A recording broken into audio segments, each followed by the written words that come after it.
mais parle à ta montagne. Laissons la tête et prions. Éternel, nous te prions ce matin, nous te remercions pour le miracle incroyable du salut. Et ce matin, Papa, nous sommes bénéficiaires de ce miracle. Parce que, Papa, beaucoup sont errants dans la vie ce dimanche matin. Il y en a qui sont dans les maquis. Oui. Il y en a qui sont en face de la télévision. Oui. Il y en a qui sont dans les cours communes en train de jouer au jeu de dames. Il y en a, Seigneur, les armées qui sont dans les commissariats, en prison, à l'hôpital. Et ce matin, tu nous as sauvés et tu nous as réunis dans ta maison. Nous faisons partie de ton corps. Et nous voulons t'acclamer pour la grâce du salut ce matin. Et Papa, ceux que tu sauves, tu as aussi la puissance de les garder sauvés. Non seulement nous t'avons acclamé de nous avoir sauvés, nous t'acclamons une deuxième fois de nous garder sauvés, Papa. Merci de nous garder jusqu'au dernier jour. Merci Seigneur, parce que tu ne nous sauves pas seulement pour nous envoyer au ciel, tu nous sauves pour avoir un impact sur la terre. Et voilà pourquoi tu nous as revêtus d'autorité, pour que nous puissions prendre le contrôle des circonstances et régner sur cette terre où nous sommes appelés à prêcher l'évangile jusqu'aux confins des nations.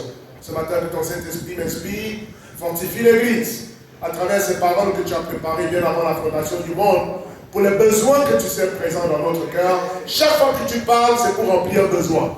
Remplis dans les besoins de ce matin, que personne ne retourne bredouille, au nom de Jésus. Amen. Amen. Prie à Dieu, mais pas à ta montagne. Et frères et sœurs, ce matin, nous allons développer le lien qui existe entre la prière et l'autorité spirituelle. Et l'objectif de mon sermon ce matin, c'est de vous enseigner comment parler à Dieu dans le secret. Et surtout, comment parler à nos montagnes en public. Amen, frères et sœurs. Et il y a deux dimensions dans la vie spirituelle, deux choses essentielles qui nous permettent, frères et sœurs, de rester attachés à Dieu et de remporter des victoires sur les situations de notre vie. L'intimité de la prière, numéro 1. Frères et sœurs, nous devons tous avoir une vie de prière florissante et radicale. La prière, c'est quoi? La prière, c'est ta capacité de parler à Dieu de ta réalité. C'est ça la prière. La prière est un don de Dieu pour nous permettre de lui exprimer notre cœur par rapport à ce que nous traversons. La prière nous permet de lui communiquer nos peurs, nos doutes, notre reconnaissance. La prière nous permet d'aller crier à Dieu quand ça ne va pas, car la prière nous sert à lui parler de notre réalité. Et nous avons plusieurs prières extraordinaires dans la Bible, où David et les autres frères et sœurs dans la Bible nous enseignent comment prier. Regardez dans le psaume 142, versets 6 à 7. Est-ce que tu parles de ta réalité à ton Dieu, frère et sœur? Parce que dès que tu arrêtes de prier, tu arrêtes la communication avec ton Dieu et tu ne lui parles plus des besoins de ta vie, des situations de ta vie. Et je vais te dire une chose ce matin, si tu arrêtes de parler à Dieu, quelqu'un d'autre te parlera. Quelqu'un d'autre te parlera. Parce que si toi tu prends l'initiative de rompre le dialogue avec Dieu, tu commences le dialogue avec le contraire de Dieu. On dit Amen. Psaume 142, versets 6 à 7. Est-ce que l'église est là ce matin? Psaume 142, on va voir l'enseignement puissant ce matin. Psaume 142, versets 6 à 7. Les psaumes, c'est un très bon livre de prière. Amen, frères et sœurs. 142, 6 à 7, la Bible dit quoi ici? Éternel, ça c'est David qui prie. Pour illustrer ma définition de la prière. David dit à Dieu, Éternel, c'est à toi que je crie. Ma question, c'est à qui cries-tu? Si David crie à Dieu, toi tu cries à qui? À tes cousins? À ton patron? À ta mère, à ton père? Tu t'es trompé de destinataire. Tes prières ne sont pas faites pour les humains, tes prières sont faites pour ton Dieu. On peut applaudir l'église ce matin. C'est où tu cries à l'Éternel, où tu te plains, où tu murmures, où tu critiques, où tu calomnies, où tu deviens jaloux, amer, frustré. Il n'y a pas de substitut à la vie de prière. Éternel, c'est à toi que je crie. Je dis, tu es mon refuge, mon bagage sur la terre des vivants. Sois attentif à mes cris, car je suis bien malheureux. Délivre-moi de ceux qui me poursuivent, car ils sont plus forts que moi. Voilà un exemple de prière. David est roi d'Israël. Il a l'argent, il a la popularité, il a des maisons, mais son âme sent toujours le besoin de dire à Dieu ce qui le tourmente, ce qui le trouble, car il n'y aura pas un jour dans ta vie, une situation dans ta vie, ou un moment dans ta vie où il n'y aura plus de problème. Tant qu'on est sur la terre, il y aura toujours l'adversité. Et les adversités sont faites pour qu'on aille crier à Dieu. Si tu ne cries pas à Dieu, ça va t'étouffer. Qui est d'accord avec moi? Qui a déjà expérimenté ça? Donc dans ce sens, ne pas parler à ton Dieu de tes problèmes, c'est accepter d'être étouffé par tes problèmes.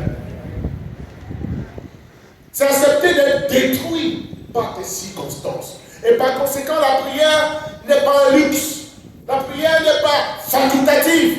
La prière est comme l'oxygène qui fait battre ton cœur spirituellement. On dit Amen. La prière, c'est parler à Dieu de ta réalité. Et David est un exemple parfait. Regardez le psaume 40, verset 13. Il prie. À chaque fois dans les psaumes, dépendant de la situation qu'il rencontre, David est ouvert sur sa vie, d'abord à son Dieu. Avant de parler à ses amis, il parle à son Dieu. Psaume 40, verset 13. Car des maux sans nombre m'environnent. Les châtiments de mes iniquités m'atteignent et je ne puis les supporter en vue. Ils sont plus nombreux que les cheveux de ma tête et mon courage m'abandonne. Verset 14. Veuille me délivrer, ô Éternel. Éternel, viens en hâte à mon secours. Car tous ensemble, ils sont montés et confus, ceux qui en veulent à ma vie pour l'enlever. Regardez comment il parle. Il parle à Dieu. Vous voyez, frère, ici, la prière n'est pas une récitation d'une formule magique. C'est ça. Tu ne peux pas prier les prières des autres pour tes propres problèmes. C'est ça. On dit amen à ça. Amen. Parce que tes problèmes ne sont pas les problèmes des autres. Dans cette histoire, dans les églises où on écrit des prières toutes faites pour que tu les lises, ça n'a rien à voir avec la prière biblique. Amen, frère et sœur. Comment quelqu'un peut-il écrire un dialogue qui doit exister entre toi et ton Dieu? Est-ce que la personne sait ce que tu traverses ce matin? Est-ce que la personne connaît tes sentiments? Est-ce que la personne sait ce qui te trouble? Est-ce que la personne passe par la même vallée de l'ombre de la mort que toi? C'est à toi de crier à ton Dieu de tes propres défis. Et le jour où tu délègues ça à l'église, le jour où tu délègues ça à ton formateur, ce jour-là tu as coupé les ponts avec Dieu et tu vas être noyé par tes problèmes. C'est de là que vient le besoin de chercher quelqu'un d'autre pour t'aider. Car si tu ne parles plus à Dieu, il faut bien que tu parles à quelqu'un d'autre. C'est là que tu vas chez le marabout. C'est là que tu vas chez tes amis. C'est là que tu vas parler à des gens qui disent qu'ils vont t'aider. Qui peut mieux t'aider sur cette terre que le Dieu qui t'a créé et qui t'a sauvé, frère et soeur? Avons-nous jamais un malade qui ne veut pas parler à son médecin? Si un malade ne parle pas au médecin, c'est que son cas est devenu très grave. Il n'est plus conscient. Et il y a des disciples qui ne parlent plus au vrai médecin. Jésus est le parfait médecin. Et si tu es un patient, si tu as des maux spirituels, si tu as des troubles, si tu as des attaques de Satan dans ta vie, pourquoi ta bouche s'est tue ces derniers temps? Comment peux-tu te réveiller le matin et oser sortir de ta maison sans parler à ton Dieu de ce qui t'empêche de dormir toute la nuit? Et si tu ne lui parles pas, à qui parles-tu ces temps-ci? David, lui, n'a qu'un seul Dieu. Peut-être que toi, tu en as plusieurs. Parce que si tu en as vraiment un, s'il est le seul Dieu de ta vie, tu ne peux pas t'amuser à passer une journée sans lui parler, frères et sœurs. David était un bon exemple. Et les psaumes, je veux recommander les psaumes à tous les disciples ce matin. Il est l'heure que toute l'Église se réexerce à l'art de la prière efficace en priant comme David. Utilise les sons comme ton manuel de référence pour t'aider à prier. On dit Amen. Parce que ce qu'un homme sait faire, un autre peut le faire aussi. Dans la prière, c'est parler à Dieu de ta réalité. J'avais dit au début qu'il y a deux dimensions importantes dans la vie spirituelle qu'il ne faut pas négliger. Donc, l'intimité avec Dieu, c'est niveau 1, et tout le monde va se remettre à avoir des prières profondes, des prières longues, des prières quotidiennes, des prières qui bougent ton propre cœur. Car si ta prière ne te touche pas toi-même, comment peut-elle toucher le Dieu puissant? Vous savez ce genre de prière qui ne te touche pas toi-même? Ou toi-même tu es à genoux, mais tu n'as aucune conviction sur ce que tu dis. Ou tu dis des mots alignés comme ça, on ne sait même pas de quoi tu parles. Et que si tu étais assis en face de ton ami, de ta femme, de ton mari, pour lui parler comme ça, on dirait que tu es devenu fou. Parce que ce que tu fais là, ce n'est pas de la prière, c'est des formalités religieuses. Comment quelqu'un qui a mal peut parler en termes de formalité? Oh Dieu, tu es mon Dieu. Ce matin, je me réveille dans le silence de la nuit. Papa, je veux te parler. Mon Père, c'est vrai que j'ai beaucoup de soucis, c'est vrai que j'ai beaucoup de problèmes, mais je vais d'abord commencer en énumérant toutes tes grâces, toutes tes bontés dans ma vie, car je ne veux pas laisser mes souffrances aujourd'hui m'empêcher de reconnaître le bien que tu as fait tout le temps dans ma vie. Même si mes problèmes me noient, papa, j'ai souvenir que tu as déjà intervenu dans ma vie. Seigneur, merci pour le souffle de vie. Merci parce que tu m'as délivré de la maladie. Merci pour le moment où je suis parti à l'hôpital, je n'avais pas d'argent, mais tu m'as soigné quand même. Merci pour mes 3 repas par jour. Merci, papa, parce qu'il y a des gens qui ont des problèmes plus sérieux, plus graves que moi. Moi, au moins, c'est des problèmes de mariage, c'est des problèmes de fidélité, c'est des problèmes d'école, c'est des problèmes de scolarité, c'est des problèmes d'abus spéciaux. Mais il y en a qui ont des problèmes de vie ou de mort. Et ce matin, ce n'est pas encore mon cas. Merci, papa, malgré mes problèmes. Ce matin, je peux te remercier. Parce que je sais que tu es plus grand que mes problèmes.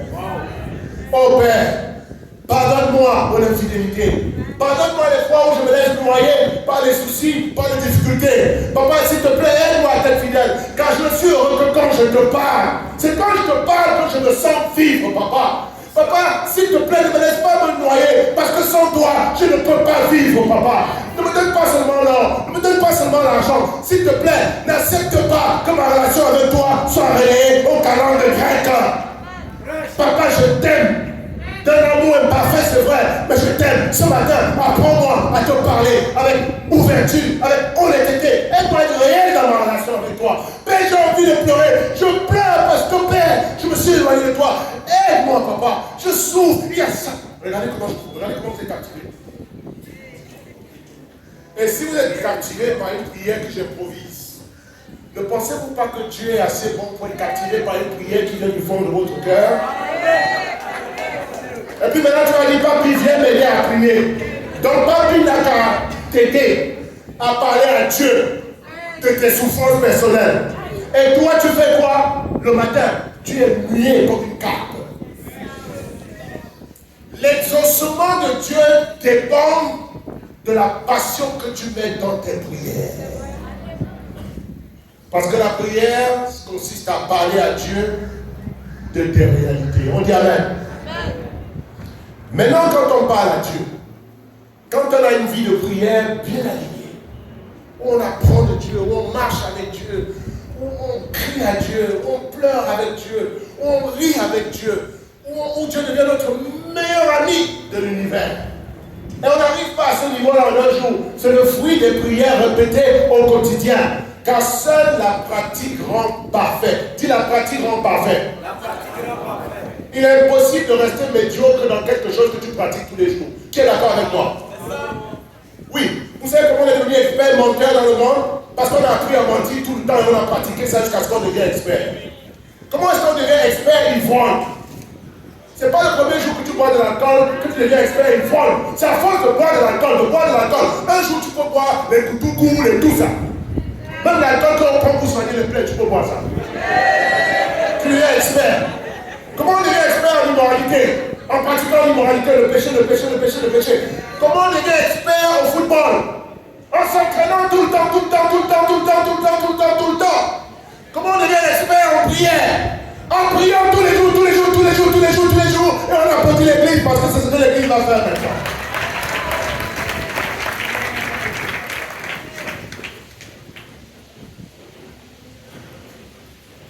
Ce qui est étonnant, c'est que souvent les disciples arrêtent de prier quand ils doivent prier. N'avez-vous pas compris que la prière, c'est surtout pour les moments de détresse? Donc comment peux-tu donc arrêter de prier au moment où tu as envie vraiment, où tu as le plus besoin de prière? Et quand tu demandes pourquoi tu ne peux pas dire, parce que je vais mal. Mais justement, c'est parce que tu vas mal que tu dois prier à Dieu. Oh, papi, ces derniers temps, ma vie de prière est terrible parce que vraiment, j'ai perdu mon travail, je n'ai plus rien. Mais c'est justement là que tu dois prier. Et ce matin, répentons-nous du péché, du manque de communication avec Dieu. Parce que dès que tu arrêtes de parler à Dieu, tu es en train de quitter le plan qu'il a pour ta vie. Car comment peut-on marcher avec quelqu'un qu'on n'entend plus et à qui on ne parle plus? Numéro 2, quand tu as parlé, surtout dans l'introduction, l'exercice de la prière, et nous avons tous des experts en prière ici. Amen. Je décide l'église de faire des prières d'au moins 20 minutes par jour. Il y a un début à toute chose. Si tu n'as pas un but pour t'améliorer dans un domaine donné, tu vas toujours échouer dans ce domaine-là. Si tu ne te fixes pas un but, comment vas-tu grandir dans ta vie de prière si tu ne te donnes pas un minimum de temps que tu es obligé de passer par jour avec Dieu? Dans un premier temps, commence par 20 minutes. En général, Dieu veut qu'on lui parle 1 heure par jour. Dis 1 heure par jour. Matthieu 26, qu'est-ce que Jésus a reproché aux disciples dans le jardin de Gethsémane? Vous n'avez pas pu rester 1 heure en prière. 1 heure avec moi en prière. Et lui donne combien d'heures dans la journée? Chaque journée avec 4 heures. Normalement, tu dois donner la dîme de ton temps dans la prière. Normalement, un chrétien qui va très bien prier 2 heures et 40 minutes par jour. Ça, c'est la dîme. Comme tu donnes la dîme de tes revenus, tu dois donner la dîme de ton temps. Mais Jésus dit, bon, comme ils ne m'aiment pas beaucoup, je veux que nous prenions le peu qu'ils ont pour moi, donne-moi 1 heure. Combien d'entre nous ici prions 1 heure par jour? Vous voyez que si je vous demande aujourd'hui, c'est utopique de vous dire prier 1 heure, quand tu pries même pas 5 minutes. Bon, maintenant je vais t'aider à aller pas à pas. Commence avec 20 minutes par jour. Qui est d'accord avec ça ce matin, frère et soeur? Qui prend le défi?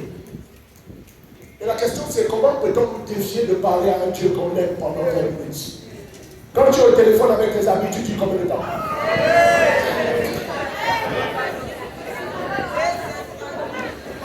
Et question, qui t'a défié de parler avec tes amis? Combien de fois par jour tu as envie de parler à tes amis? Certains ici, même le soir, il faut aller dormir. Ton téléphone, c'est dans ton oreiller là. Tous les crédits d'Orange que tu as là, tu dois épuiser ça avant de dormir. Il y a des frères et sœurs ici qui dorment à 1 heure du matin. Vous faites quoi? Parler. Parler. La question n'est pas si tu parles, parce que personne n'est muet ici ce matin. La question c'est à qui tu parles souvent. Même le sommeil, tu mets ça à côté. Oui, oui, oui, copine, tu sais quoi? Oui, oui, oui, oui, je dois te parler encore. Tu sais quoi, il est quelle heure? Minuit. Non, attends, on n'a pas encore fini, copine. Tu sais quoi, copine? La conférence que j'avais fait là le jour, là, vraiment, c'était incroyable, le jour du gala. Le frère qui m'avait invité, il m'avait pas donné ça, et puis copine, quand bla, bla, bla, bla, mes ongles, mes orteils, mes chaussures, mon école. Et quand les sœurs parlent, elles balayent tous les sujets de la vie en une seule conversation. Voilà pourquoi les conversations des femmes, ça tue ça tue. Quand tu seras marié, tu vas comprendre. Mais ça parle. Quand tu vas quelque part avec une soeur, tu dis non, soeur, on n'a pas le temps, finissons rapidement parce qu'on va partir. Il faut te préparer ton cœur. Parce que dès qu'elle trouve sa copine, elle oublie la notion du temps. Les conversations de sœurs n'ont pas le temps quantifié dedans. Le temps là, ça c'est pour vous. Quand les sœurs parlent, elles vont d'un sujet à l'autre sans respirer. Du salon de coiffure, au marché d'Agamé, au plan pour l'avenir, tout ça en même temps. Et quand elles sont quatre, elles parlent toutes en même temps, pas à tout de l'autre, et elles se comprennent toutes et qui tout.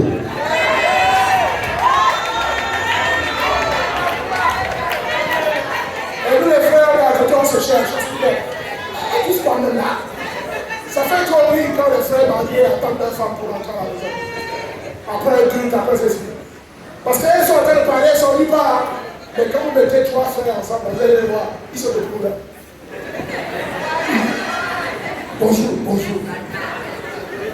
On fait quoi? On attend les femmes. Et puis les frères mettent les mains dans les poches. Comment est-il ta semaine? Bien. Moi aussi.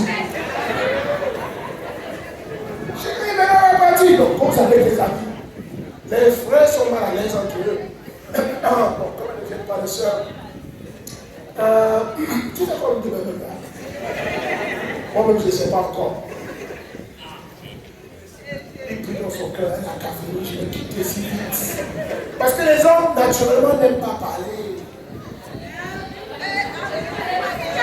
Et si tu n'aimes pas parler, il est bien que tu t'entraînes à parler à Dieu avant de te marier à une femme qui aime parler. Parce que tu n'as pas rentré dans le mariage pour être muet comme une femme. Les sœurs veulent des détails. Chérie, tu viens d'où? Tu travailles. Tu penses que je ne sais pas que les gens vont au travail? Parle-moi. Tu as fait quoi au travail? Et puis quand tu réponds, mais qu'est-ce qu'on fait au travail? Ça, c'est pas ça la question. La question, c'est pas qu'est-ce qu'on fait au travail, on va demander qu'est-ce que toi tu as fait au travail. Et puis elle dit, mais chérie, on dirait que tu es énervé. Tu dis pourquoi? Parce que tu ne parles pas. Mais ce que je dis là, c'est quoi? Tu ne dis rien. Ça fait trop rire quand un frère raconte un accident qu'il a vécu. Chérie, oui, je suis traumatisé. Par quoi? Par un accident. Là maintenant, tu as eu son attention. Et qu'est-ce qui s'est passé? J'étais sur la route, deux voitures sont tamponnées. Et puis quoi? Ils sont tamponnés, il y a eu des morts. Les sœurs veulent savoir, ok, comme toi tu as commencé l'affaire. D'abord l'accident, ça s'est produit où? Il ne faut pas commencer à raconter les tamponnements. Il faut situer le contexte de l'accident. Et puis la sœur a dit, d'abord avant de raconter l'accident, tu étais d'abord où? Là, les frères se plaignent. Les frères se lèvent. Tu me viens de parler d'accident, tu me dis, ah, j'étais où? Mais j'étais au plateau. Tu étais fait quoi là-bas? Mais chérie, je pensais qu'on devait parler de l'accident. Elle dit, oui, tu veux parler de l'accident. Je vais parler de ce qui s'est passé avant l'accident. C'est là où les parents commencent. Et puis, c'était à quel niveau l'accident? Je me souviens plus très bien au niveau de l'avenue 12 là. L'avenue 12. Toi, tu connais bien 15 jours. De quel côté?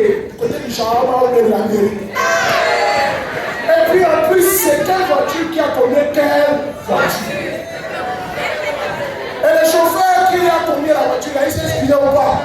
Toi, tu ne peux pas prendre. Et le gars qui est mort, il est mort de mort normal ou amputation ou les sœurs veulent les détails. On a posé les sœurs ce matin.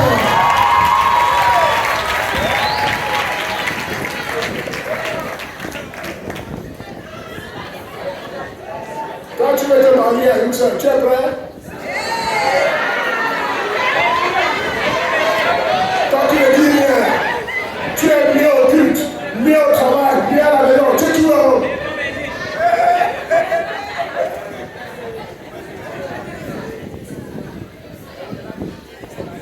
Je veux me marier.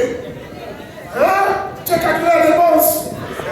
Je te dis maintenant, si tu n'apprends pas à parler à Dieu, la prière c'est un entraînement même pour ton mariage. C'est ça. Le jour va dire, je prends cette soeur là pour faire marier. Dès qu'on va te mettre la bague, nous on va quitter la cérémonie là. Quand tu penses qu'on va rester avec toi, on va te laisser ici. Tu vas partir à ta nuit de belle, vous deux seulement là. Après, tu vas rester chez toi avec elle. Tous les matins, quand tu te réveilles, elle dit chérie, tu dis quoi? Il faut parler!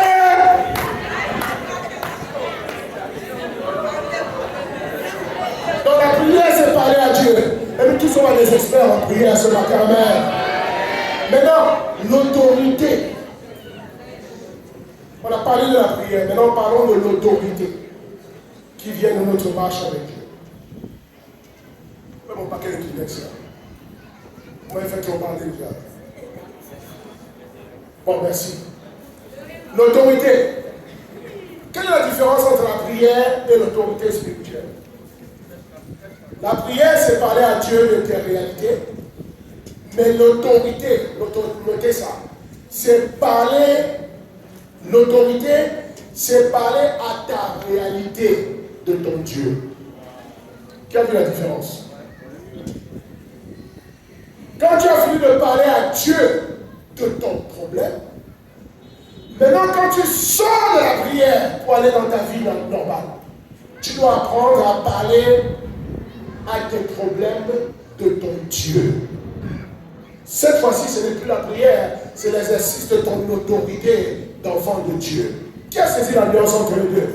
Qui a bien compris ici? La prière, c'est parler à Dieu de tes problèmes. L'autorité, c'est parler à tes problèmes de ton Dieu. Parce que plus tu parles à ton Dieu, plus tu le connais. Plus tu parles à ton Dieu, plus tu découvres de quoi il est capable. Plus tu parles à ton Dieu, plus tu découvres sa puissance, plus tu découvres sa souveraineté, plus tu vois qu'on ne joue pas avec lui et que quand il fait une promesse, il a le pouvoir de l'accomplir. Plus tu parles à Dieu, plus tu te rapproches de son cœur, plus tu le connais. De la même manière que dans une relation normale, comment peux-tu connaître quelqu'un si vous ne parlez pas souvent? À force de parler à Dieu, tu finis par réaliser qui il est vraiment. Pas parce que c'est écrit, mais parce que tu le découvres dans ton intimité avec lui. On peut applaudir ça, frère et soeur. Maintenant que tu sais de quoi ton Dieu est capable, maintenant que tu sais que ton Dieu peut changer l'eau en vin, maintenant que tu sais que ton Dieu peut ressusciter Lazare, maintenant que tu sais que ton Dieu peut purifier les lépreux, ouvrir les yeux de l'aveugle, faire vivre les ossements, maintenant tu sais que ton Dieu peut faire jaillir de rien ce que tu as simplement en pensée. Quand tu sors de ce moment avec lui, l'autorité consiste maintenant à parler à tes problèmes de ton Dieu que tu connais. Qui est d'accord avec ça? Voilà, là c'est bien défini. Exemple, 1 Samuel 17. 1 Samuel 17. On va voir David a prié. Maintenant voyons comment David vit quand Goliath vient dans sa vie.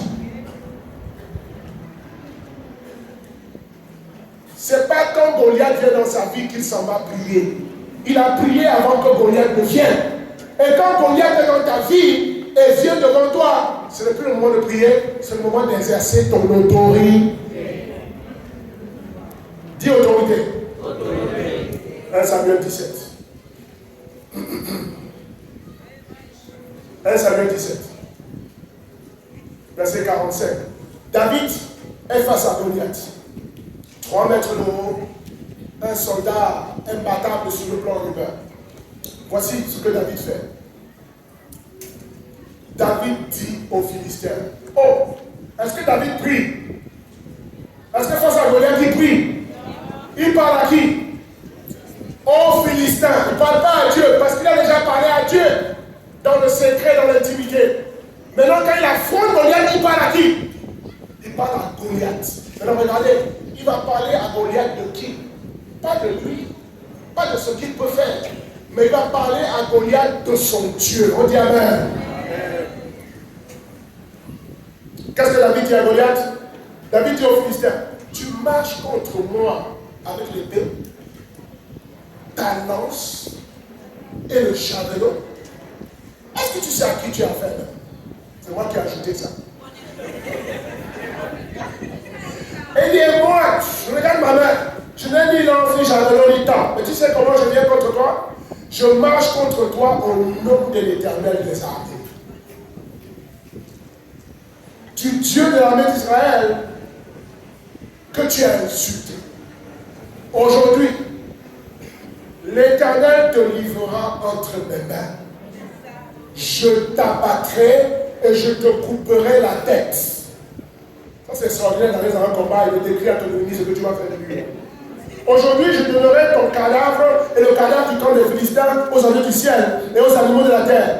Et toute la terre saura qu'Israël a un Dieu. Moi-même, j'ai cherché le poule.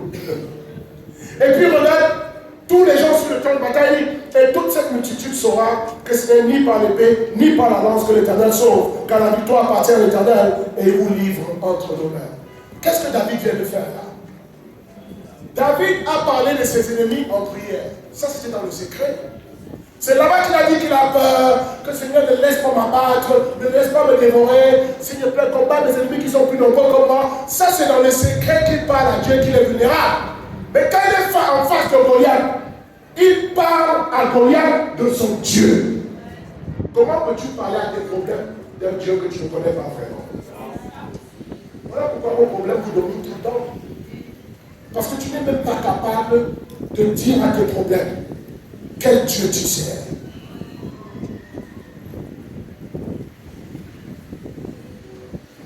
Vous voyez David, après avoir prié, quand il est face à un moment difficile, il exerce maintenant son autorité spirituelle. Dis autorité spirituelle. Il parle à Goliath de son Dieu. Donc il parle à Goliath de la taille de son Dieu, de la puissance de son Dieu. Et les autres soldats juifs, quand ils ont vu Goliath, ils ont fui pour aller se cacher. Quelle est la différence entre eux et David? David priait, eux ils ne priaient pas. Si tu ne pries pas souvent, les problèmes t'exposeront. Parce que les problèmes te feront fuir. Quand l'heure du combat viendra, tu abandonneras la lutte. Pourquoi? Parce que tu n'as pas pris l'habitude de découvrir le Dieu que tu sers dans la prière. Donc il parle de la taille de son Dieu. Mais pourtant, Goliath a 3 mètres de hauteur. Normalement, si un ennemi de 3 mètres vient devant toi, c'est sa taille que tu vois. Parce que si tu as 1m65, tu le regardes comme ça, comme le plafond. Mais David, parce qu'il est habitué à parler à un Dieu qui a la taille de l'univers, son Dieu est tellement grand que les cieux ne peuvent pas couvrir sa tête. Donc, à force de regarder Dieu, oh mon Dieu, tu es grand, tu es puissant, tu es redoutable, tu as mesuré l'univers à la paume de ta main. C'est l'Éternel, c'est toi qui as créé les galaxies, les étoiles, le soleil à 1 200 000 fois la taille de la terre. Regarde comment Dieu est immense, énorme. Comment quelqu'un qui est habitué à contempler un Dieu si grand peut avoir peur d'un Goliath qui a 3 mètres de hauteur? Donc ta perception de la difficulté dépend de ta perception de ton Dieu. Celui qui voit un petit Dieu va avoir peur devant un grand Goliath. Mais celui qui voit un grand Dieu va décapiter un grand Goliath. Tu veux savoir quelle est la taille de ton Dieu? Pense à comment tu affrontes les problèmes. Qu'est-ce que les problèmes te font? Les situations difficiles, comment ça te fait réagir? Ça va exposer la taille de ton Dieu. Mais David savait que son Dieu était plus grand que tous les Goliaths de la terre. Et que comme son Dieu était puissant, il savait que l'issue de cette bataille dans sa vie ne dépendait pas de lui. Parce que lui, il est tout petit. Et ce n'est pas parce que lui, il est grand qu'il peut battre Goliath. C'est parce que le Dieu qui est avec lui peut défaire n'importe quel ennemi. On dit Amen. Voilà comment il parle à son Goliath. Il dit aujourd'hui, tu es mort. Je te dis aujourd'hui, tu es fini. Tu sais qui je sais moi? Quand tu viens avec les lances, les javelots, tu ne me connais pas. Celui qui est derrière moi, tu ne le vois pas. Parce que tu ne le connais pas. Tu es un incirconcis païen. Tu ne connais pas Dieu. On ne le voit pas, mais il est là. Il est avec moi dans les champs. Il est avec moi la nuit quand je garde mes brebis. C'est à cause de lui que j'ai tué les ours, les lions. Et le même Dieu qui m'a secouru dans la forêt me secourra en public devant le monde. Ton javelot ne servira à rien parce que mon Dieu est plus grand que toi. Aujourd'hui, je vais te tuer, je vais te couper la tête et je vais donner ton cadavre à manger aux oiseaux du ciel. Aujourd'hui, tout le monde saura qu'il y a un Dieu omniscient.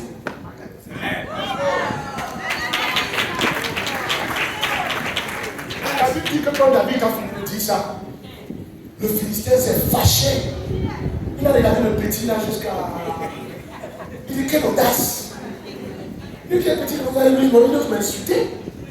Ah, c'est vrai. Son épée même à peut-être 5 mètres de hauteur. David dit que Goliath a commencé à marcher de David. Et sa chaussure là, c'était pointu 75. Pointu 75.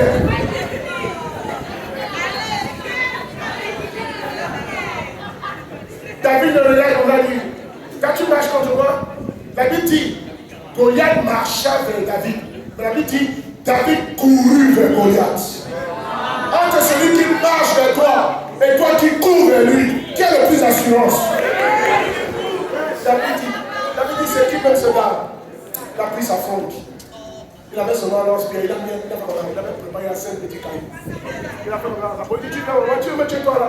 Tu veux, faut venir ici. Il a pris un caillou, il a mis à son ange, il a fait.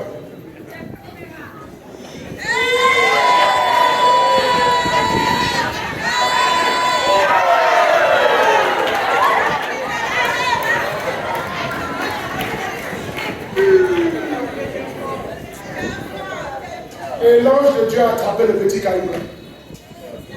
Il a orienté ça comme ça. Quand on dit le combat ne t'appartient pas, ça ne veut pas dire que tu ne fais rien. Tu déclenches la puissance. Et la puissance de Dieu fait le reste. Là où la main de David ne pouvait pas arriver, là, Dieu a orienté le caillou. Ici. Goliath est par terre. Voilà le grand Goliath avec sa grande épée. Un petit caillou. Et quand Dieu veut tuer ton ennemi, il le ridiculise. Quand le gars est tombé là, devinez avec quelle épée David a coupé la tête de Goliath. Lui-même, l'épée de Goliath là, on a soulevé ça pour mettre ça sur le dos de David. Tellement c'est nous. La prise la grosse tête de Goliath, il a soulevé ça. Il avait ramené des gens, il dit, sortez les trous! Notre Dieu est plus grand! Lui, le petit là porte une tête qui est 3 fois plus grosse que sa tête. Un petit de 17 ans avec une grosse tête. Et le sang coule sur son dos. Il dit, voici sa tête. Et il a envoyé sa tête à Jérusalem. L'autorité spirituelle. Dis autorité spirituelle. Aujourd'hui, il faut que l'Église arrête d'avoir peur de Goliath. Tu es arrivé ce matin, mais il y a des Goliaths qui te poursuivent. Amen, frères et sœurs. Frères et sœurs, beaucoup prient peut-être. Mais ma question ce matin, c'est combien commandent à leur situation? Parce que prier et commander, c'est deux choses différentes. Combien commandent? Et encore moins, combien osent parler à leur montagne? Premier point numéro 1, la prière est ton moment d'intimité avec Dieu. Ça, on sait ça. Ça, c'est ton intimité avec Dieu. Matthieu 6,6. Mais toi, quand tu pries, entre dans ta chambre, ferme ta porte, prie ton Père qui est dans le lieu secret. Ça, c'est ta vie de tous les jours. Ça, c'est mon premier point. La prière est la source de l'autorité spirituelle. Mais la prière se pratique en secret et le combat spirituel se pratique en public. On dit Amen. Mais toi, quand tu pries, la Bible n'a pas dit si tu pries, la Bible dit quand tu pries. Parce que pour Dieu, c'est évident qu'un enfant de Dieu doit prier. Ferme ta porte. Vous voyez pourquoi personne ne va plus prier ce matin? Parce que la prière se fait dans l'intimité. La prière se fait dans le secret. Quand le jour se lève et que tu es en public, c'est trop tard. Maintenant, tu es en public, tu dois affronter la vie, tu dois affronter les événements, tu dois affronter les Goliaths. La prière est supposée déjà faite. Regarde, le soleil s'est levé, c'est fini. Regarde comment tu es sapé, c'est fini. Tu as bravé beaucoup de choses pour arriver ici, tu es rentré dans le combat. Si tu n'as pas prié le matin, c'est ton problème. On dit Amen. Maintenant, les Goliaths de la journée vont t'abattre. Tu vas avoir des problèmes, ta joie va être détruite. Ta foi va avoir des problèmes aujourd'hui. Tu vas finir cette journée avec des problèmes spirituels. Tu vas menacer de tomber dans la foi à 20h. Parce que la journée t'a mélangé, malaxé, les circonstances, au bureau, le patron, les amis, le chauffeur de bagarre, tout t'a touché. Parce que tu es sorti sans couverture spirituelle. Voilà pourquoi la Bible dit, quand tu pries, prends dans le secret. Et le secret, c'est l'intimité de ta vie avec Dieu. Et c'est très tôt le matin. Amen, frères et sœurs. Jésus priait aussi dans le secret. On dit Amen. Jésus priait. Il a prié toute sa vie, il a prié même à Gethsemane. Ça, c'est le premier point. On a déjà parlé de ça. Numéro 2, l'autorité spirituelle se manifeste en public. Luc chapitre 10, verset 19. Dis l'autorité spirituelle. Luc 10, 19. Si vous êtes toujours là, vous dites Amen. Voici, je vous ai donné le pouvoir de marcher sur les serpents et les scorpions, et sur toute la puissance de l'ennemi, et rien ne pourra vous nuire. On va relire ce passage ensemble. Tout le monde regarde dans sa Bible. Je compte jusqu'à 3 et on lit avec conviction. Verset 19. 1, 2, 3. Voici, je vous ai donné le pouvoir de marcher sur les serpents et les scorpions et sur toute la puissance de l'ennemi, et rien ne pourra vous nuire. On reprend pour le mettre à la terre parce que je n'ai pas entendu vos voix. Verset 19.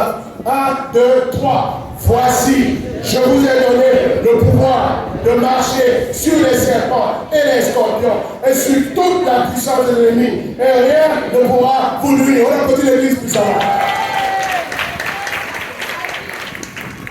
Maintenant, quand on te donne le pouvoir, tu mets ça au placard. Tu caches ça dans ta cuisine. Tu mets ça sous tes chaussures. Un pouvoir est fait pour être exercé. Donc, maintenant tu dois lire ce passage au présent de l'indicatif. Tu dois changer le nom de vous là par toi-même. Qui est disciple ce matin? Lève la main. Ok, super. Donc c'est à toi que le pouvoir a été donné. Maintenant tu dois proclamer à haute voix le pouvoir que Dieu t'a donné. Jésus t'a donné. Donc tu vas lire ça en changeant le vous par moi. Ok? Donc c'est Jésus qui parle ici. Voici, je vous ai donné quoi? Je t'ai donné. Maintenant c'est Jésus qui te parle. Voici, je t'ai donné le pouvoir de marcher sur les serpents et les scorpions et sur toute la puissance de l'ennemi, et rien ne pourra te nuire. Donc si tu veux parler de ça au présent indicatif, première personne, tu dis quoi? Jésus m'a donné le pouvoir de marcher sur les et sur les et sur toute la puissance de et rien ne pourra. Bon, je veux un croyant guerrier ici. Idriss, viens. On applaudit Idriss. Maintenant, Idriss va s'approprier le pouvoir que Jésus lui a donné. Car une chose est de te donner, une autre chose est de recevoir. Qui est d'accord avec moi? Tu peux me donner un missage ce matin que je ne reçois pas. C'est vrai ou c'est pas vrai? Tu peux me donner un billet de 1000 francs ce matin que je ne reçois pas. C'est vrai ou c'est pas vrai? Tu peux me donner un check que je ne reçois pas. C'est vrai ou c'est pas vrai? Et le problème, ce n'est pas celui qui donne. Le problème, c'est celui qui n'arrive pas à recevoir. Donc Jésus dit qu'il a donné. La question, c'est est-ce que toi tu as reçu? Et pour montrer à Satan que tu as reçu, tu ne lis pas seulement là où c'est écrit. Tu t'appropries le verset quand tu parles à Satan, quand tu parles à ton Goliath. Tu dis, Goliath, tu veux me dire comment? Jésus m'a donné le pouvoir de marcher sur les serpents et sur les scorpions et d'écraser toute la puissance de l'ennemi. Rien ne peut me nuire. Là, tu parles à la première personne du présent indicatif parce que tu t'appropries ça. Maintenant, Idriss va faire l'exercice de vous. Il va faire le verset 19. Comme quelqu'un qui parle à son Goliath du pouvoir que Dieu lui a donné. Vas-y, Idriss.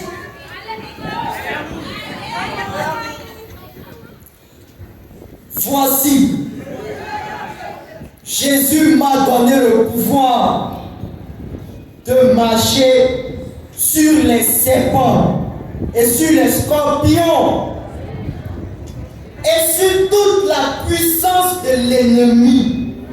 Et rien, je vous dis, rien ne peut me nuire.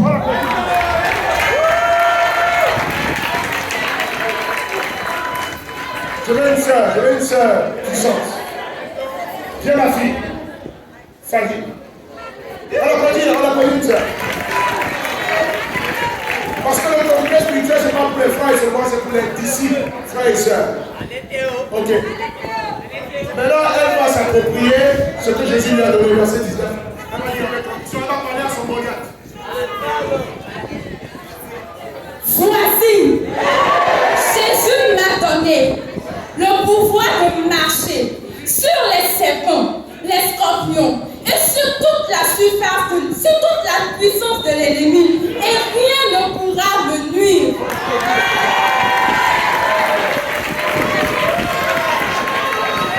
Question. Idriss a fait l'exercice, Fadi a fait l'exercice. Quelle est la dernière fois que tu as dit ça? Depuis ton baptême. Ou bien quand les serpents et les scorpions t'attaquent, toi tu te plains. Tu murmures, tu fuis. Tu deviens triste. Tu deviens dépressif. Tu perds ta foi. Tu n'évangélises plus. Tu ne lis plus. Tu ne pries plus. Tu n'évangélises plus. Tu ne fais plus la communion fraternelle. Parce que les serpents et les scorpions t'attaquent. Frères et sœurs, les serpents et les scorpions seront toujours là. La question c'est, quel pouvoir tu as reçu pour les dominer? Et si tu as reçu le pouvoir, pourquoi tu te plains? Exerce ton autorité. L'autorité spirituelle, ce n'est pas crier plus fort.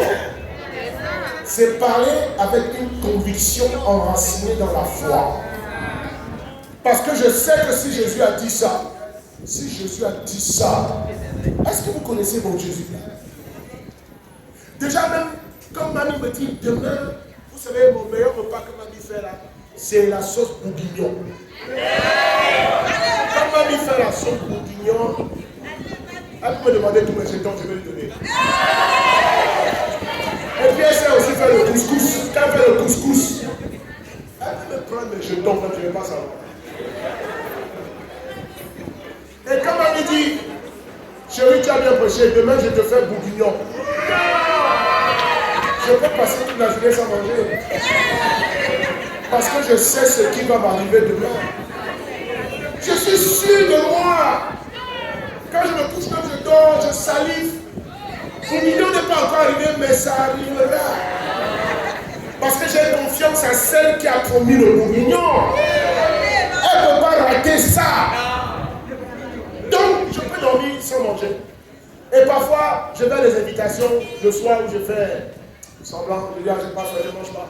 Parce que je sais ce que ma mère va préparer demain. Je ne veux pas gâter mon ventre. Parce que je mange trop le soir. Hein? Demain, quand on va faire bourguignon, mon ventre est plein. C'est pour tu gaspiller.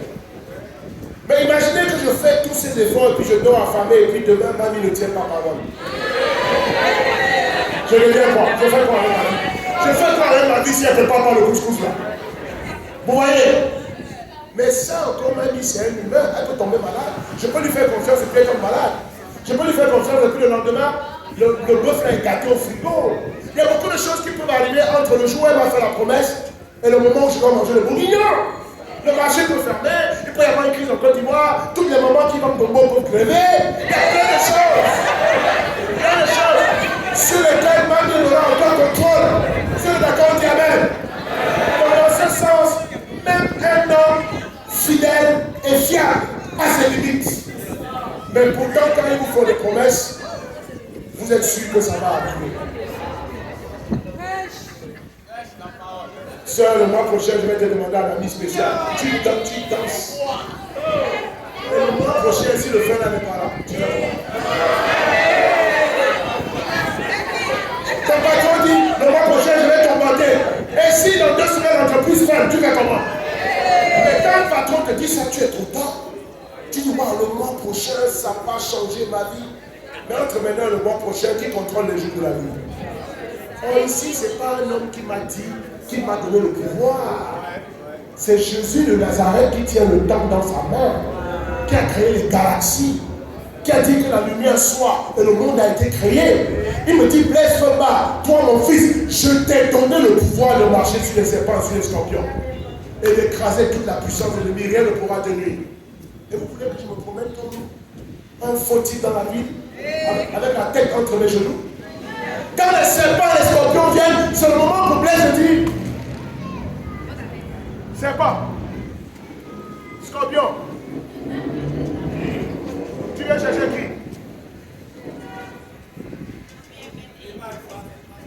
Serpent, scorpion. Et puis le serpent va venir. Quand il vient, je dis, tu es qui, serpent? Tu viens faire quoi? Te piquer. Piquer qui?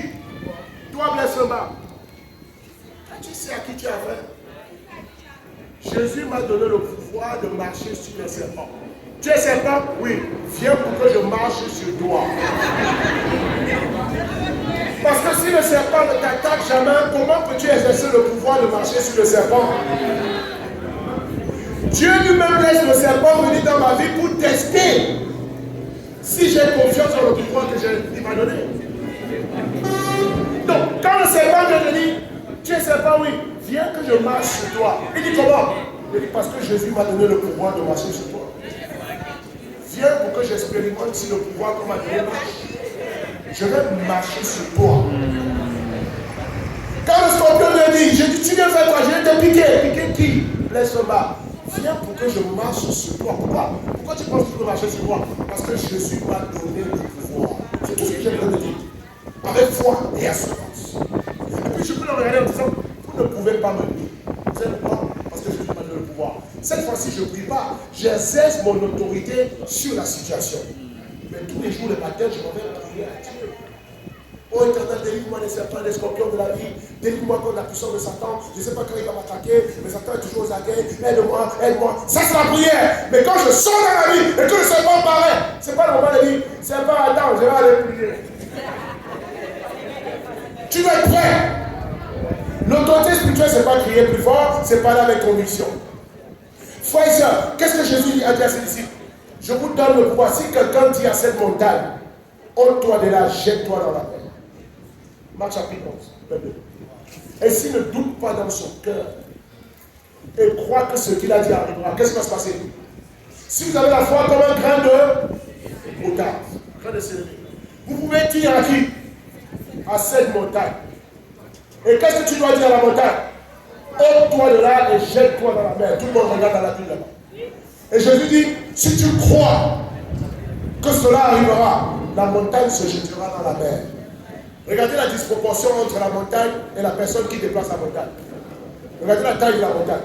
Regardez ma taille. Je suis tout petit comme ça. Mais l'autorité spirituelle me permet de déplacer les problèmes qui ont la taille d'une montagne. Qui a ce matin des problèmes de la taille d'une montagne dans sa vie? Et les problèmes de la taille d'une montagne, c'est les problèmes que tu penses insurmontables tellement c'est costaud. Qui est d'accord avec moi avec ça? C'est les problèmes complexes qui n'ont ni queue ni tête. Tu ne sais pas comment c'est venu, tu ne sais pas comment on peut faire pour déplacer ça. Là, tu es qualifié à exercer ton autorité. Car il ne faut pas que tu cries trop fort à la montagne. Il faut juste que tu exerces ton autorité spirituelle. On dit amen. Tu n'es pas appelé à supplier la montagne. Certains vous disent, montagne, s'il te plaît, est-ce que tu peux me laisser tranquille? Voilà comment Satan voit certains disciples dans cette salle. Quand le serpent, tu as dit, serpent, pardon, je ne t'ai rien fait. Pourquoi tu veux me piquer? Aie pitié de moi. Oh, le serpent ne connaît pas de pitié. Les serpents n'écoutent que le langage de l'autorité. Exemple. Exode 14. Moïse est un homme de prière. Qui est d'accord avec ça? Mais maintenant, dans une situation dans sa vie où il a besoin d'exercer l'autorité spirituelle. Exode 14, versets 15 à 16. Là, c'est dans l'Ancien Testament. Exode 14, versets 15 à 16. Si tu es là, tu dis Amen. Ne le dis pas Amen si tu n'es pas à la page. Exode 14, versets 15 à 16. Sinon, tu as menti. L'Éternel dit à Moïse, pourquoi des cris? Parle aux enfants d'Israël et qu'ils marchent. Toi, lève ton bâton et tends ta main sur la mer et fends-la. Et les enfants d'Israël entreront au milieu de la mer. Cette scène est incroyable. Moïse a conduit le peuple de la ville de Ramsès et Python jusqu'en bordure de la mer, plusieurs jours de marche. Après que Pharaon a été frappé de petits plaies, Pharaon finit par laisser le peuple partir. Mais dès que le peuple s'en va, Pharaon, son cœur s'endurcit, il les poursuit. Donc le peuple s'en va, et quand le peuple arrive en bordure de mer, c'est dans un détroit vers une paix qu'on appelle un cul de sable, il n'y a plus de moyen d'avancer ni de reculer. Parce que derrière, il y a l'armée du Pharaon qui les attaque, et devant eux, il y a la mer. Ils sont coincés. Ils vont traverser la mer comment? Et quand ils sont arrivés à cet endroit, le peuple commence à crier, à se plaindre. Oh Moïse, il aurait mieux valu que tu nous laisses mourir en Égypte. Voilà maintenant, on est ici, le Pharaon est derrière nous, comment on va faire? Qu'est-ce qu'on va devenir? Moïse lui-même, il prend peur. Et puis il commence à crier à Dieu la prière, dans le secret. Et cette prière n'est pas mentionnée ici, mais la réponse de Dieu est mentionnée. Quand Dieu regarde Moïse, verset 15, l'Éternel dit à Moïse, ça dit que Moïse était en conversation avec Dieu. Oh, regarde, le pharaon a vu la mer là, on va faire comment? Dieu dit en public, Dieu dit, pourquoi l'écrit par aux enfants d'Israël qu'ils marchent? Toi, Moïse, fais quoi? Prie? Non. Lève ton bâton, étends ta main sur la mer et fends-la. Les enfants d'Israël entreront dans la mer à pied sec. Moïse arrive face à la mer. Le peuple l'accable de toutes les plaintes. Leur situation semble désespérée. À ce moment-là, qu'est-ce que Moïse doit faire? Prier ou bien exercer son autorité spirituelle? Qu'est-ce qu'il doit faire? Exercer son autorité. C'est le matin qu'il fallait prier. Maintenant, face à la mer, il veut crier à Dieu. Dieu dit, pourquoi tu cries là? Tais-toi. C'est le moment d'agir. Qu'est-ce que tu as en main? Qu'est-ce que tu as en main? Le bâton. Qui t'a donné ce bâton? C'est toi, Éternel, quand tu m'as appelé. Et ce bâton symbolise quoi? L'autorité que tu m'as donnée pour accomplir ma mission. Mais je t'ai donné le bâton pour les moments comme ceci. Donc, au lieu de crier à moi, lève ton bâton, c'est-à-dire ton autorité sur la mer. Regarde la taille de la mer. Lève simplement ton bâton. Et la mer va se fendre si tu fais ça. Imaginez Moïse. C'est à lui de décider. Et je vous dis que si Moïse n'avait pas fait ça, l'armée du pharaon allait arriver et allait les décapiter. Pas parce qu'ils n'avaient pas l'autorité de s'en sortir, mais parce qu'ils n'ont pas exercé leur autorité quand le moment est venu. Combien de disciples sont comme ça dans la vie? Où les mers vous engloutissent parce que vous n'exercez pas votre autorité. Vous vous plaignez. Ce n'est pas le moment de se plaindre, c'est le moment d'agir. Moïse regarde les peuples comme ça. Et c'est à lui que tu as parlé, le peuple n'a pas entendu ça. Le peuple dit, Moïse, tu le fais quoi là? Calmez-vous, calmez-vous. Prends son bâton, il va vers la mer. Le peuple regarde, il s'en va se suicider ou bien quoi? Un dirigeant là, c'est difficile, hein? Il y a un dirigeant qui veut se tuer. Et il s'en va tout seul en face de la mer, il fait comme ça. Le peuple dit, oh, quand tu es Moïse, diriger là, ça va le finir. Il hésite parce qu'il n'est pas, il se dit, attends, est-ce que ça c'est la solution, ça va vraiment marcher? Mais quand Dieu te dit quelque chose, ne raisonne pas. Fais! Et puis fais comme ça.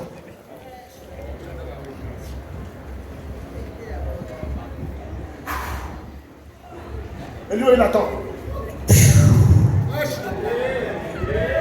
Et puis tout d'un coup, il dirige ça comme ça vers la mer. Et les vagues qui faisaient Moïse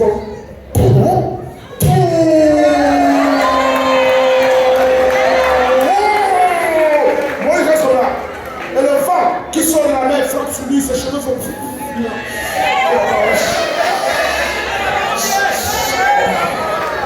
Et puis la mer monte jusqu'à la taille de 25 étages, de part et d'autre. Et puis il voit une fois au milieu, et puis tout s'arrête. Moïse fait ça. Le peuple est comme ça.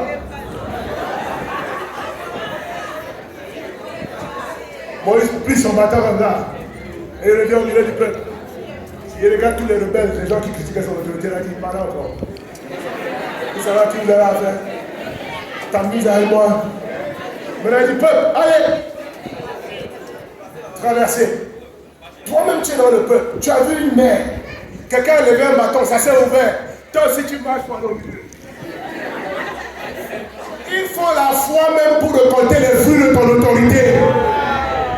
Parce qu'il ne suffit pas de lever ton bâton. Quand le miracle va se produire, certains vous ne savez pas comment gérer le miracle. Et le peuple marche comme ça. Et puis regarde l'eau. Mon ami spécial vient, regarde là.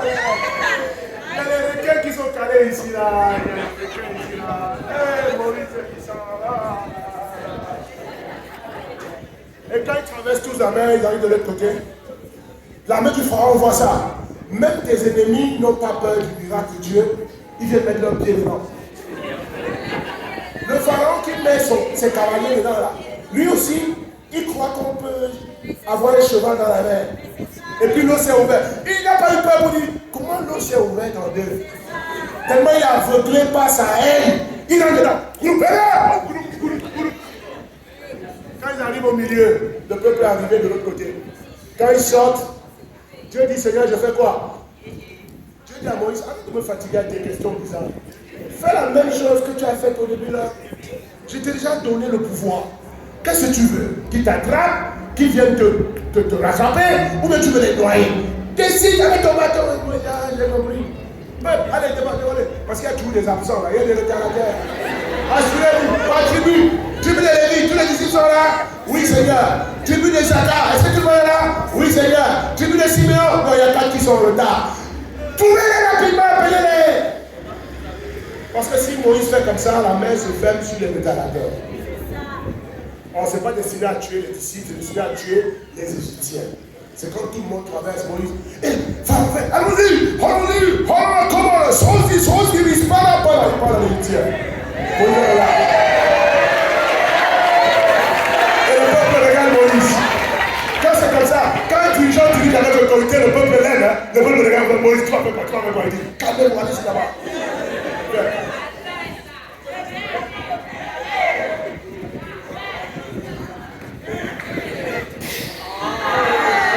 Et puis la mère fait.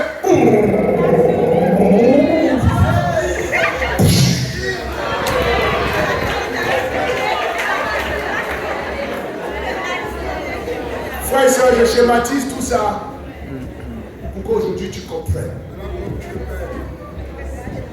que chaque disciple à son baptême a reçu le bâton de l'autorité. Et que ton problème aujourd'hui, ce n'est pas que les circonstances sont plus fortes que toi. Ce n'est pas que les démons sont plus forts que toi. Ce n'est pas que les serpents sont plus forts que toi. C'est parce que tu ne connais pas l'autorité que tu as reçue. Et par conséquent, tu ne les aides pas. Ou bien tu ne les aides pas assez. Pas assez. C'est l'heure de l'autorité. Beaucoup de disciples restent bloqués en mode prière. Là où tu attends qu'ils passent en mode déclaration, action d'autorité. As-tu déjà parlé à ton problème au nom de Jésus?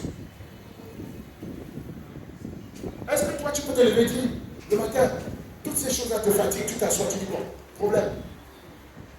Il faut qu'on parle. Je suis fatigué de fuir. Aujourd'hui, on va parler. Ce que tu veux me faire, il faut faire maintenant. Parce qu'aujourd'hui, je ne veux plus. Est-ce que tu sais qu'aujourd'hui, je suis fatigué de toi? Certains vous disent ça à Dieu. On lui dit ça à mon problème. On dit Dieu, je suis fatigué de toi. Je suis fatigué de toi. Depuis que je sais à toi avec mon moi. Blablabla. Je ne prie plus. Je ne lis plus la Bible. Je ne viens plus au culte. Satan dit bravo mon petit. Vous êtes bien converti. Dieu dit ça, moi tu dis ça. Je dis oui, Satan dit ça. Satan dit ça. Depuis mon matin, tu as mon pouvoir. Tu es là, tu me laisses, tu es là, je ne suis pas copiné, je ne suis pas ceci, je ne suis pas ceci, je te sais pourquoi. Les débats j'attends à moi, les prières j'attends à moi. Ça t'a dit, bravo, disciple, bravo. Insulte-le. Il est là, il n'aime pas les gens, il dit qu'il est Dieu, ils sont méchants. Mais insulte-le, on va partir ensemble. Voilà ce que Satan fait. Donc, au lieu de parler à Satan, tu parles à Dieu. Avec un cœur amer. Non, c'est à Satan que tu dois parler. Demain matin, assieds-toi, dis à tes problèmes. Parlons un peu. Je suis trop, c'est trop. Je suis fatigué. Je suis fatigué, pas de Dieu, pas de la Bible, pas de l'église, pas de Jésus, pas de la croix, mais de toi. C'est de toi je suis fatigué. Je m'excuse de ne t'avoir pas montré qui je suis. Je m'excuse de t'avoir donné l'impression que moi là, on peut m'attaquer et s'en sortir comme ça. Je m'excuse d'avoir été lâche. Mais aujourd'hui, je me réponds et je reprends mon autorité. Aujourd'hui, c'est la fin de ton parcours dans ma vie. J'ai reçu le pouvoir de marcher sur toi, de t'écraser. Donc, mon problème, et vous lui donnez le nom que vous connaissez là, parce que c'est vous qui connaissez vos problèmes. Tu lui dis mon problème, mon célibat, mon manque de fruits, mes pensées négatives, mes idées noires, mes doutes, mes peurs, mon manque d'argent. Aujourd'hui, j'ai reçu le pouvoir de marcher sur toi et de t'écraser. Donc maintenant que j'ai dit ça, allez, je marche.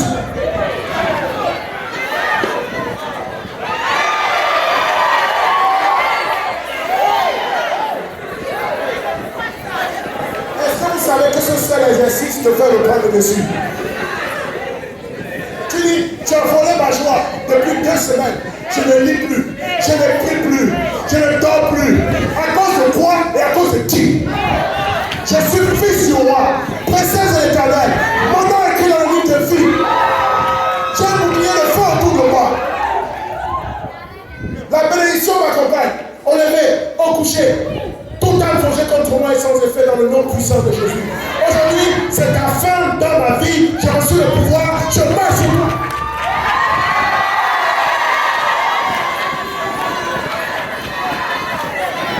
C'est quelle histoire là que je suis plus joyeux? Je suis plus joyeux pour toi. Jésus m'a dit, je te donne ma joie, je te donne ma paix. Quand tu es un voleur de joie, tu ne fais pas chez moi. Dehors! Je te dis, si tu fais ça, parce que tu as une vie de prière formidable, et parce que tu crois en promesses, dites-moi, à force de déclarer votre autorité, comment votre vie ne va pas changer. Parce que même Satan connaît le langage de celui qui est sûr de lui entre sa main. Il est là de parler à tes problèmes de ton Dieu. Déclare la promesse de Dieu à ton problème. Déclare la promesse de Dieu à ta situation. Oui, prie dans le secret, mais comment en public? Et pour finir, ton autorité n'est pas un sentiment, c'est un décret céleste. C'est un décret. De la même manière que si le président Ouattara signe un décret pour nommer un ministre, tu es ministre le jour qu'il a signé le décret. Et qu'importe comment tu te sens, tu es ministre. Parce que selon la loi, tu es ministre. Tu peux marcher en short, tu peux aller au village nu-pied, tu es ministre. Parce que c'est un décret légal. Nous avons reçu cette autorité. Ça ne dépend pas de nos sentiments. Ça ne dépend pas de comment on se réveille. C'est quand on dit que je dois sentir que j'ai ça. Ça veut rien dire sentir. Quand tu as un mauvais ministre, tu ne le sens pas. C'est quand tu exerces le ministère que tu sens ça. Frères et sœurs, nous sommes des ministres de Christ. C'est un décret, c'est absolu. C'est une victoire que tu as sur l'ennemi, sur la maladie, sur les problèmes, sur les situations. Maintenant, c'est à toi d'exercer ton autorité. Arrête de prier et de demander à Dieu de faire ce qu'il t'a demandé de faire.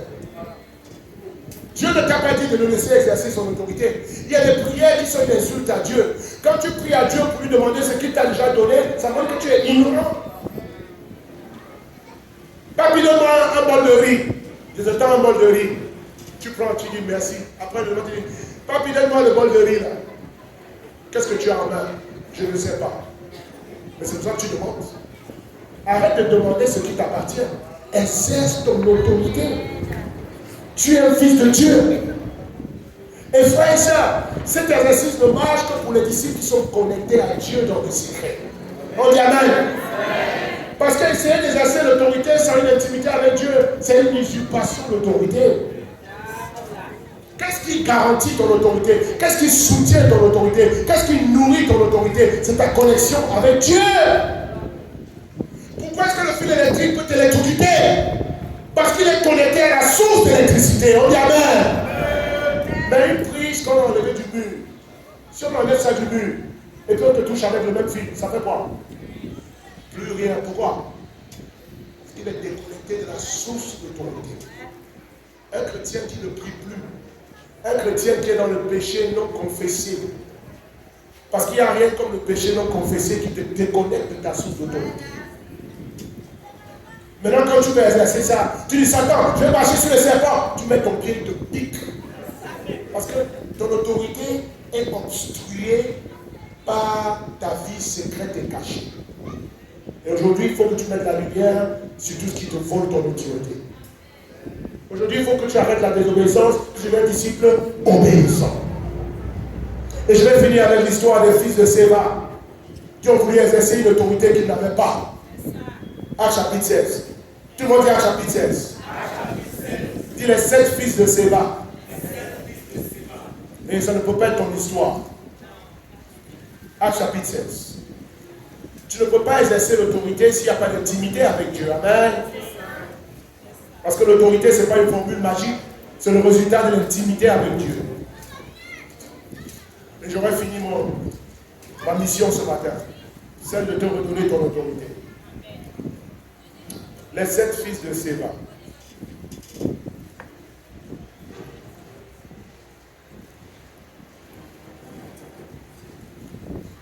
Tout le monde y est?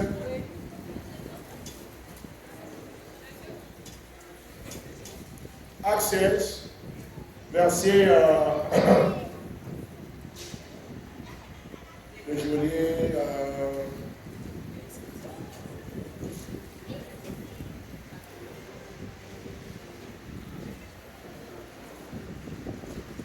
J'ai perdu ma référence ici. Ok, les 7 fils de Séba, c'est dans Acte. Je vais retrouver ça. Et quand vous ne lisez pas vraiment votre Bible, vous ne pouvez pas m'aider, donc vous ne savez pas où ça est. Acte 19. Acte 19. C'est pas 16, c'est 19. Merci. On y va. Verset 15. On va lire à partir du verset 13. Ok, tu ne peux pas exercer l'autorité si tu as perdu ton intimité avec le Christ. Écris ça dans ton cahier. Tu ne peux pas le faire. Ça sera inutile. Quelques exorcistes juifs ambulants essayaient d'invoquer sur ceux qui avaient des esprits malins le nom du Seigneur Jésus, en disant, je vous conjure par Jésus que Paul prêche. Regardez même leur formule. C'est parce qu'ils ont vu Paul exercer son autorité. Et quand ils ont vu Paul faire ça, ça a toujours marché. Paul, quand il parlait aussi constamment, ça s'arrêtait. Il était dans la tourmente, dans la mer. Il a arrêté la tempête, Paul. Il a arrêté la tempête comme Jésus. Et il a sauvé toute sa cargaison. Il faisait des choses extraordinaires parce qu'il avait une intimité avec Dieu. Les 7 fils de Séba voulaient les bénéfices de l'autorité sans payer le prix de l'autorité. Ils n'avaient pas d'intimité avec Dieu. Donc, quand ils voient Satan, eux aussi ils s'en vont. Vous dites, ah, c'est que Paul a fait là, nous aussi on va faire. Amen. C'est que Docteur Beignet fait, on va faire aussi. C'est que Pasteur Cano fait, je vais faire aussi. C'est que maman a dit, je vais faire. Mais est-ce que tu as la même intimité avec Dieu que la personne que tu veux imiter? Les fils de Séba. Donc, qu'est-ce qu'ils disent aux esprits malins? Le nom de Jésus, en disant, je vous conjure par Jésus que Paul prêche. Pas par Jésus que eux ils prêchent. Que Paul prêche. Ceux qui faisaient cela étaient 7 fils de Séba, juifs, l'un des principaux sacrificateurs. Ils étaient religieux, on dit religieux. Fils de sacrificateurs, ça veut dire qu'ils étaient dans le temple tout le temps. Mais on peut être dans le temple tout le temps sans avoir une intimité avec Dieu, sans être baptisé comme disciple, sans se repentir de ses péchés. Ça ne sert à rien de prononcer le nom de Jésus 1000 fois. Tu ne recevras que la gifle du diable. Parce que tu n'es pas connecté à Christ, malgré ta religiosité. Même Satan sait qu'il est disciple et qu'il fait semblant d'être disciple. Regardez le verset 15. L'esprit malin, quand il entend ça, voilà 7 maigres gars qui disent, je te conjure, au nom de Jésus que Paul prêche, quitte là. Satan se retourne, dit quoi? L'esprit malin leur répondit, je connais Jésus. Et je sais qui est Paul. Mais vous, qui êtes-vous? Certains vous trouvent dans les églises, il suffit de dire, au nom de Jésus, au nom de Jésus, au nom de Jésus. Fais attention. C'est pas parce que tu es religieux, Assemblée de Dieu, pentecôtiste, alléluia, bla bla bla bla bla, tu parles en langue, gigo, gigo, gigo. Tout ça, ça ne va pas fuir Satan, parce que Satan lui-même sait faire la différence entre le faux et le vrai. Au nom de Jésus que prêche Paul, qui là? Qui?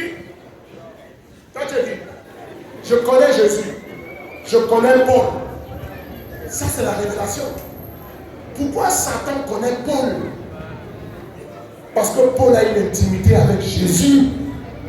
Tous les amis de Jésus ont le même pouvoir contre Satan. Et Satan connaît même les amis de Jésus. Donc quand tu dis au nom de Jésus, il veut savoir quel genre de relation tu as avec Jésus. Voilà pourquoi il dit je connais Jésus, je connais aussi Paul. Ça veut dire si Paul dit ça, Satan dit piétine-moi. Parce que tu es l'ami de Jésus. Mais quand toi tu dis ça, et que tu es dans le péché, tu es dans la pudicité non confessée, tu es dans la magouille, tu ne lis pas, tu ne pries pas, tu flirtes avec les démons en ligne. Et le matin tu es à l'église, tu as ta Bible en main, tu dis au nom de Jésus, ça t'a dit.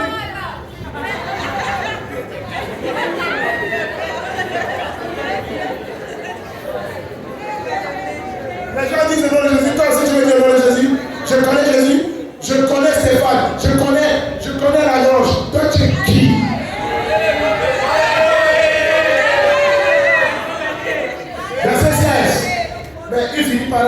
Satan dit ça. Maintenant, il va te montrer.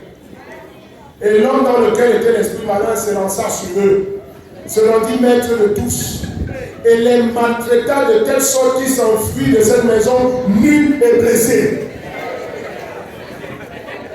Ce que je vous pose ce matin n'est pas un jeu. Hein? Tu as intérêt à bien assimiler ta relation avec Dieu avant de dire c'est pas je te grâce. Parce que certains peuvent sortir d'ici, prenez des bagages. C'est pas je te grâce. Satan je te grâce. Tu te dis tu es grâce qui? Parce que tu as entendu pas lui prêcher ça?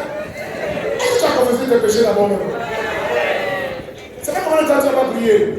Tu ne lis pas ta Bible, c'est toi qui veux me chasser. Le pauvre bâtard va aller à cause de toi il est là. Parce qu'il ne suffit pas de dire au nom de Jésus. Les religieux pensent que c'est une formule magique. Les disciples savent que c'est une validation d'une intimité secrète. Si tu ne veux pas partir, lui est blessé. Donc ce matin, frère et sœur, le titre de mon message c'est prie à Dieu, mais parle à ta montagne. Ce matin, il est l'heure que l'église de Dieu se lève, non plus seulement comme des intercesseurs. Il est l'heure de devenir des combattants spirituels. Nous ne sommes pas faits pour subir la vie, pour subir les situations.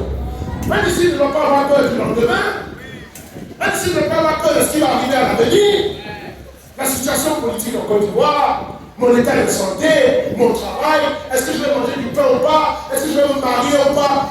Mais ça, ce sont des païens qui s'occupent de ça. Dieu dit qu'il y a ta vie dans les paumes de sa main et que tous les jours de ta vie sont programmés. Tu es fait pour être un vainqueur. Ce matin, tu vas apprendre maintenant à dire à toutes les situations, je suis plus que vainqueur dans le nom de Jésus. Parce que c'est ce que Jésus a dit. Tu vas apprendre à dire à tes frustrations, je peux tout faire par celui qui me fortifie. C'est ce que la Bible a dit, c'est ce que Jésus dit de toi. Mais est-ce que tu le dis toi-même à toi-même et à tes circonstances? Je peux tout faire. Je suis plus que vainqueur. Il n'y a plus de condamnation pour ceux qui sont en Christ. La bénédiction m'accompagne au lever et au coucher. Toute arme forgée contre moi est sans effet. C'est ce que tu dis à tes problèmes. Toute arme forgée contre moi est sans effet dans le nom puissant de Jésus. Toute langue qui me calomnie, qui me crucifie, qui se lève contre moi, sera condamnée et châtiée dans le nom de Jésus. Et toutes les promesses que Jésus a faites sur ses enfants se réalisent dans la vie de ceux qui sont ses intimes et de ceux qui exercent l'autorité quand la circonstance les visite. Allons-y cette semaine, écrasons les serpents, écrasons les scorpions et détruisons toute la puissance de l'ennemi dans nos vies pour marcher en conquérant dans l'évangélisation des nations. À Dieu soit rendu toute la gloire.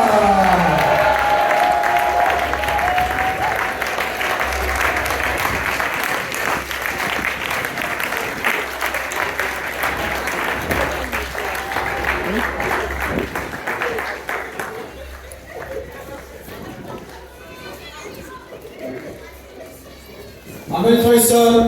Est-ce qu'on peut tous se tenir debout et ovationner puissamment ce message? C'était un message puissant et un message très riche avec pour thème prie à Dieu et parle à ta montagne. Ce message nous a permis de faire ressortir deux axes majeurs, l'intimité et l'autorité. Et nous avons appris aujourd'hui que ta réaction face à tes problèmes reflète la connaissance que tu as de ton Dieu. Et en probabilité, on parle d'événements dépendants. Ça veut dire que la probabilité d'avoir l'événement B, qui est l'autorité, est liée à l'événement A, qui est l'intimité. Donc ça veut dire que si l'intimité est mauvaise, ne t'attends pas à avoir de l'autorité. Et frères et sœurs, ce matin, chers amis visiteurs, ce que nous pouvons dire, c'est que payons le prix et connectons-nous sur l'appui le plus fiable qui est Dieu et exerçons l'autorité qu'il nous a donnée avec puissance. Et ce matin, je vais appeler les hommes et les femmes qui ont décidé aujourd'hui de se connecter à l'appui le plus fiable. Acclamons puissamment les